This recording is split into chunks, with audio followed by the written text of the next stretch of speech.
কোষে দেখি 1.1 এর কোষে দেখি 1.1 এর ষষ্ঠ শ্রেণীর কয়ের দাগের অঙ্ক হবে? এটা 7 দাগের অঙ্ক। 7 দাগের পেজ নম্বর হচ্ছে 4, পেজ নম্বর 4। অঙ্কটা দিয়েছে 1 বস্তা চালের পরিমাণের 0.75 অংশের দাম 1800 টাকা হলে তার 0.15 অংশের দাম হিসাব করি। তাহলে বলেছে 0. এটা 5 এর ওয়াইকিং নিয়মের অঙ্কের মতো করো তোমরা। 0.75 অংশের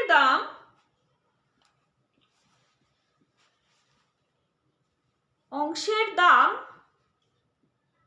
এবার কালিটা ঠিকঠাক আছে। 0.75 অংশের দাম কত টাকা? 1800 টাকা। 1800 টাকা। তাহলে 1 অংশের দাম কি হয়ে যাবে? ভাগ। ভাগ হয়ে গেলে কি হয়ে যায়? উল্টে গিয়ে গুণ হয়ে যায়। 1800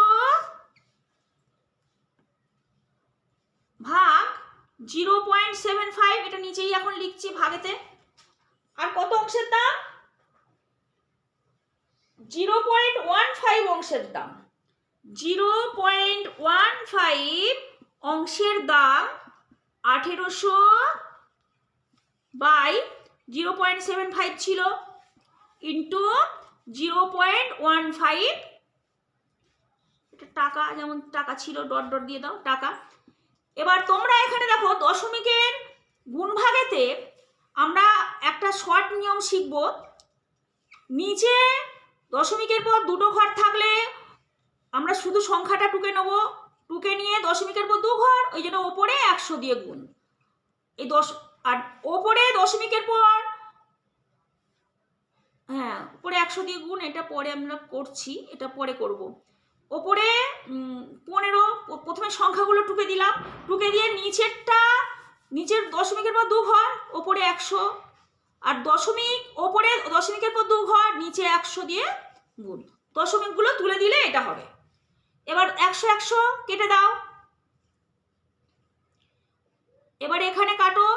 5 3 15, 5 15 75, 3 5 15, আর 5 3 15, 5 6 30, 15 18 থেকে 15 নিয়ে নিলে 30, 5 6 30, 0 হচ্ছে 360 গ্রাম। এই 360 গ্রাম না 360 টাকা।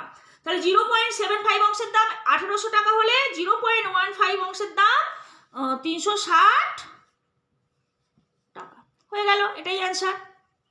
তাহলে অতএব 0.15 অংশের দাম কত? অতএব 0.15 অংশের দাম